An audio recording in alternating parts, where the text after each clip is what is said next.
दूध फाडून त्यापासून तयार केलेली अंगुरी रसमलाई तुम्ही अनेकदा खाल्ली असेल, पण दूध न फाडता म्हणजे अगदी दुधाचा वापर न करता बनवलेली ही अंगुरी रसमलाई तुम्ही खाऊन बघा. खूप छान लागते आणि खूप कमी साहित्यात तयार होते.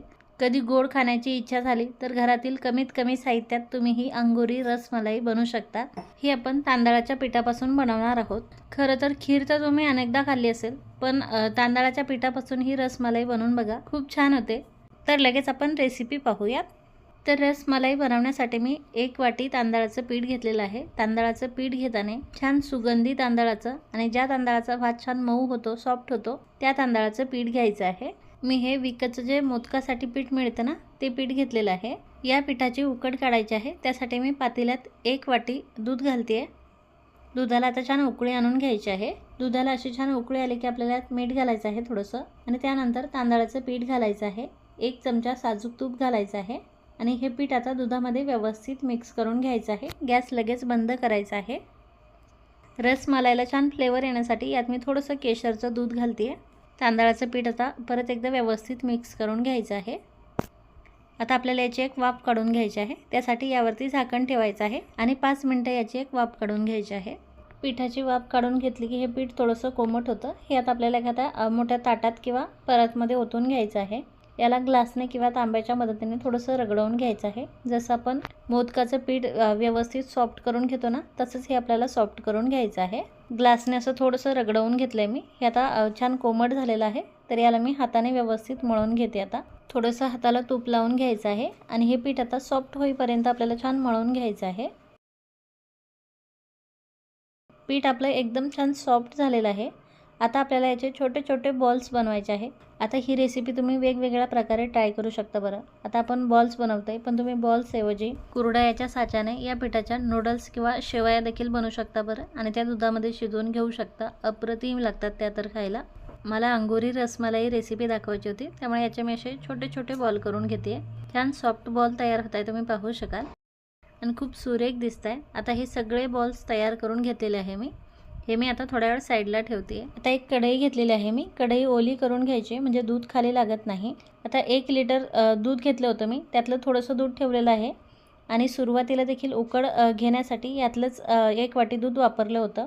बाकीचे सर्व दूध मी कढईत घातलेलं आहे. आता या दुधाला आपल्याला छान उकळी आणून घ्यायची आहे अगोदर, आणि दुधाला उकळी आली की 2-3 मिनिट हे दूध आपल्याला लो फ्लेमवरती छान आटवून घ्यायचं आहे. तोवर आपल्याला आपण जे दूध ठेवलेलं होतं ना, त्यामध्ये 2 चमचे मिल्क पावडर घालायचे आहे आणि मिल्क पावडर दुधामध्ये व्यवस्थित मिक्स करून त्याची छान स्मूथ पेस्ट बनवून घ्यायची आहे. अशा प्रकारे आता ही पेस्ट आपल्याला दुधामध्ये घालायची आहे. दूध आटवून थोडंसं कमी झालेलं आहे, जास्तही आटवून घ्यायचं नाही आहे बरं. आता ही मिल्क पावडरची बनवलेली पेस्ट आपल्याला दुधामध्ये घालायची आहे. पेस्ट आता दुधामध्ये व्यवस्थित मिक्स करून घ्यायची आहे. आता काही केशरच्या काड्या मी दुधात भिजत ठेवल्या होत्या, ते देखील घालते. यामुळे फ्लेवर छान येतो आणि चवही छान येते. तसेच मिल्क पावडर घातल्यामुळे दूध लवकर घट्ट होतं आणि चवीलाही छान लागतं. आता हे व्यवस्थित मिक्स करून घ्यायचं आहे. त्यानंतर आता आवडीनुसार या ड्रायफ्रूट्स घालायचे आहे. मी काही पिस्ता आणि बदामचे काप घातलेले आहे. त्यानंतर हे दूध आपल्याला 1-2 मिनिट उकळवून घ्यायचं आहे. दूध 1-2 मिनिट उकळलं की आपल्याला यात साखर घालायची आहे. 3 ते 4 टेबलस्पून.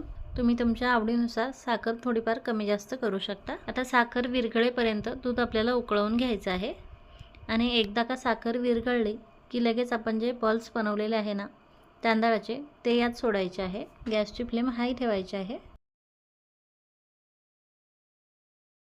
सर्व बॉल मी दुधामध्ये सोडलेले आहे आणि आता एक उकळी येईपर्यंत गॅसची फ्लेम आपल्याला हाय ठेवायची आहे. याला अशी एक उकळी आली की गॅसची फ्लेम पुन्हा कमी करायची आहे, आणि आता 6 ते 7 मिनिट हे बॉल आपल्याला दुधामध्ये छान शिजवून घ्यायचे आहे. 6 ते 7 मिनिट दुधामध्ये हे बॉल शिजवून घेतल्यामुळे दुधाचं प्रमाण आता कमी झालेलं आहे, तुम्ही पाहू शकाल, आणि दूध घट्ट देखील झालेलं आहे. लगेच गॅस बंद केला आहे मी आता, कारण हे थंड झाल्यावर अजून थोडंसं घट्ट होतं बरं, त्यामुळे सुरुवातीलाच हे जास्त घट्ट करायचं नाही आहे. आता आपली अंगुरी रसमलाई तयार आहे. ही आपल्याला गरम गरमच सर्व करायची आहे आणि गरम गरमच खायची आहे, कारण हे आपण तांदळाच्या पिठापासून बनवले, त्यामुळे ही रसमलाई थंड झाली की हे बॉल्स थोडेसे कडक होतात. आता यावरती गार्निशिंगसाठी थोडेसे बदामचे काप घालते मी आणि थोडेसे पिस्त्याचे काप. तसेच आपल्याला गुलाबाच्या पाकळ्या घालायच्या आहेत यावरती. असेल तर घाला, नसेल तर पूर्णपणे ऑप्शनल आहे. आणि आता थोडेसे केशरचे धागे घालते मी यावरती. आता आपली ही अंगुरी रसमलाई किती छान दिसते हे तुम्ही पाहू शकाल आणि चवीलाही खूप छान झालेले आहे बरं. तसेच छान सॉफ्ट झालेले आहे, तुम्ही पाहू शकाल. तर अशा प्रकारे तांदळाच्या पिठाची ही अंगुरी रसमलाई तुम्ही नक्की बनवून बघा, खूप आवडेल तुम्हाला.